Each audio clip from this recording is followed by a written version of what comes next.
Chip really summed it up well. We're expecting a progressive storm system, or a fast-moving storm system.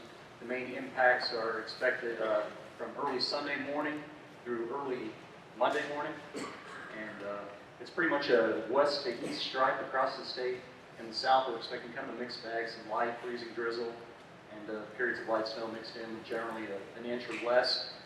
And we can probably draw that line right here in the Hutch area, maybe a little bit further south along Highway 50, Highway 54. And as you move northward into central and northern Kansas, 2 to 4 inches. There might be a 5-incher in there, but I think Chip really summed it up well. Are there any weather questions before we continue? Tell me about wind turbines. I'm sorry? Wind turbines? We'll get together afterward and talk Okay. about it. Okay, the hotspot notification tool was generally, or was first developed down in the southern region of the Weather Service, down in Norman. And if you were here last year, you heard me talk about what we called our beta test in 2018, where we spent a few months and started issuing these things. And it's basically, we have a contact database, and we dump all those people into the database, and then when we detect a satellite hotspot, we'll drag a point on it and develop one of these notifications, but it'll highlight a county and just kind of blast a text message out to everyone that falls within that county. So we spent some time last year talking about the difference. When you look at a satellite image, it's comprised of a bunch of these small pixels, and with our latest GOES 16 and GOES 17, they've increased the resolution, so these pixels are smaller, and what that allows us to see is it takes a certain percentage of heat from these fires to show up, so that allows us to see smaller warm spots. So we're thinking on average of a 20 to 50 acre should be detectable. So these warm spots on satellite are assumed to be wildfires. We have had some cases where either really hot or really large structure fires. We had a case last year where the Berman Scar was covered by clouds in the morning. When those clouds dissipated, we issued a hotspot notification. It was just a black spot on the ground, so that can happen. But anyway, this tool can send you a text message when we detect a hotspot. When we test it, it takes about 14 seconds after we hit the button to give you the notification, so it's pretty fast. And in our office, this is what it looks like. We're looking at channel 7, the 3.9 micron imagery, and there's available resources online where you can see some of this stuff, and it may have a different curve, but it's the same general idea. We see about 10 pixels of an area that's generally warmer than the surrounding areas, and we call that hotspot. So we'll drag a point on that and issue the notification. So what I want to do now is just kind of walk through and show you, if you haven't seen a notification, what that might look like. But in the initial message, the first thing you'll see is the location, and we'll include the latitude, longitude, the location to the nearest city, as well as the county. Next, the fire weather level, and for Wichita's area, we include the Grassland Fire Danger Index. The detection method, this will generally be GOES 16, GOES 17, and occasionally, if there's cloud cover, we see a big plume on the radar imagery, we can utilize our radar. And it'll also include the nearest weather observation. It includes all the data sources that we have, and it'll default to the nearest weather observation. And if you look at weather observations regularly, you'll see that oftentimes, other than chips always come in with all the data, but occasionally some of this data could be missing, so we have to watch that close to make sure we're actually sending out good information in a timely manner. And near the bottom there will be a link to a Google map, so you just follow that link on your smartphone, and it'll point you to Google Maps and right where the fire or the hotspot is. And finally, there's contact information at the bottom. So if you have any question or want to give us feedback, positive or negative, just call that number and tell us what you think. So one of the more recent ones that we issued was on November 26th, and you can see on the left, if you imagine that on your cell phone, I kind of highlighted all those things we just talked about, but just a simple little text message. You follow the link, and you'll see an image like what you see on the right there. But on this particular fire, I think we learned a pretty valuable lesson. So that fire developed south of Longton on November 26th. It was around 7:30 p.m. and the initial notification was actually in Chautauqua County, right where our dot is there.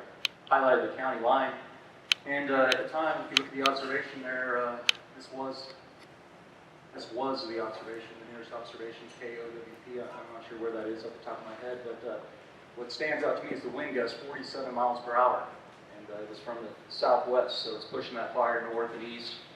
And unfortunately, the next day, well, I got ahead of myself. So anyway, for those that aren't familiar with this fire, and I think most people probably are, I didn't see an acreage, and maybe somebody knows, but there was like a 5-county response. It was a pretty big deal. They used the high school, one of those communities nearby for a shelter. I think I read that the Elk County Sheriff's page there on Facebook had 60 people at one time in shelter, and anyway, they fought for about 8 hours until it came under control around 3:30 in the morning. But it was a big deal, and it was. Chip mentioned red flag days. It was one of those days, you know, where we were above normal in temperature, really windy, and relatively dry. So that's what it looks like. And here's an image. Again, that's from our office. We actually sent a Facebook post. But you see, again, channel 7 or the 3.9 micron imagery. We ran a little loop there, and off to the left, those darker green colors are actually clouds that were coming in, and it eventually moved over the top of that hotspot and masked it for us.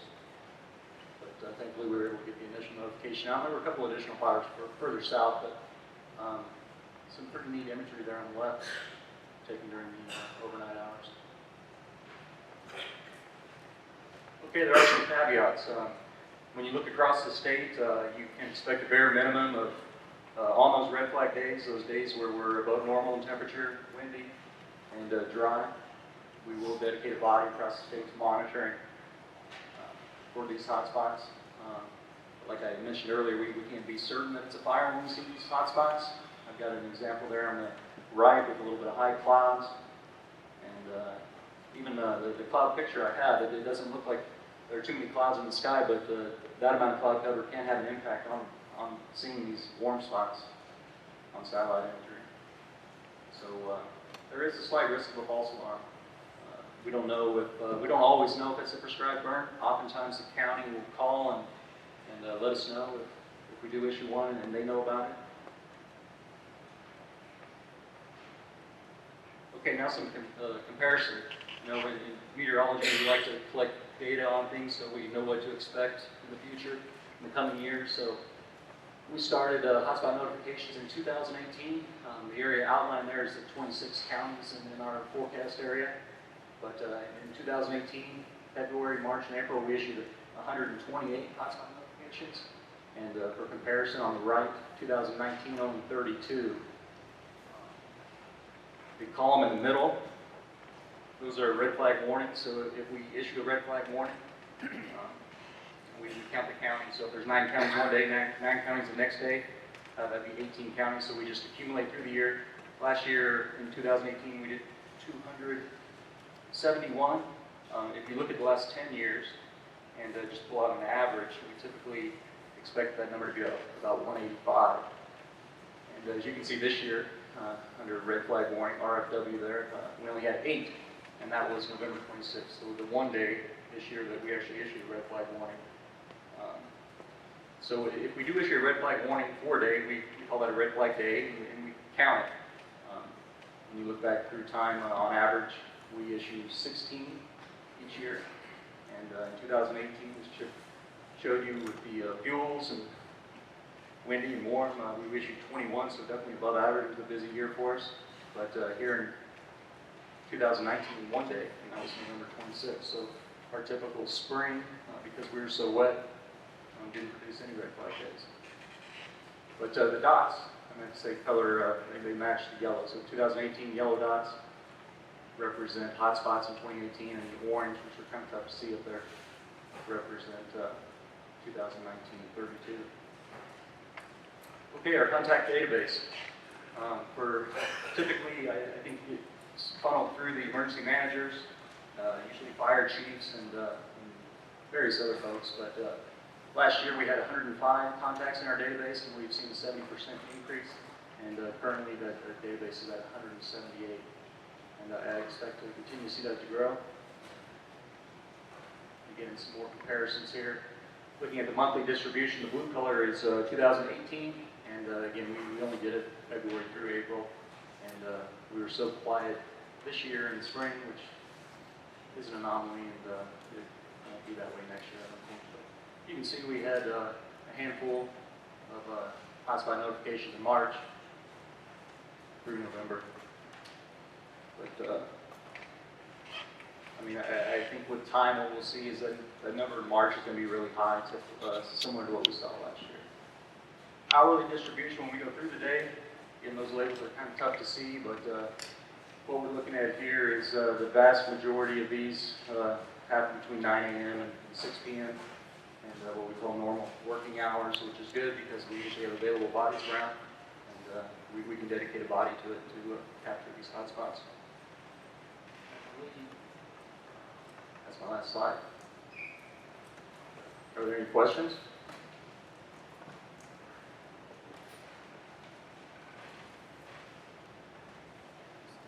No questions.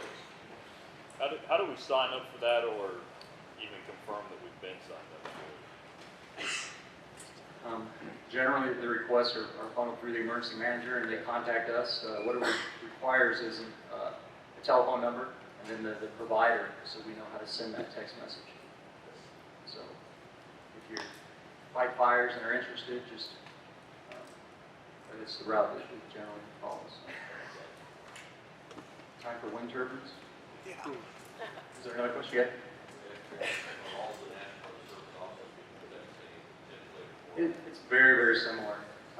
The main difference, that higher weather level I've seen, and we have the option to add additional information down south. They include a link to an hourly forecast, which is good, but then that message starts to get pretty long, and we're trying to balance how long is that message and how much information we should put in there. But it's going to be very, very similar.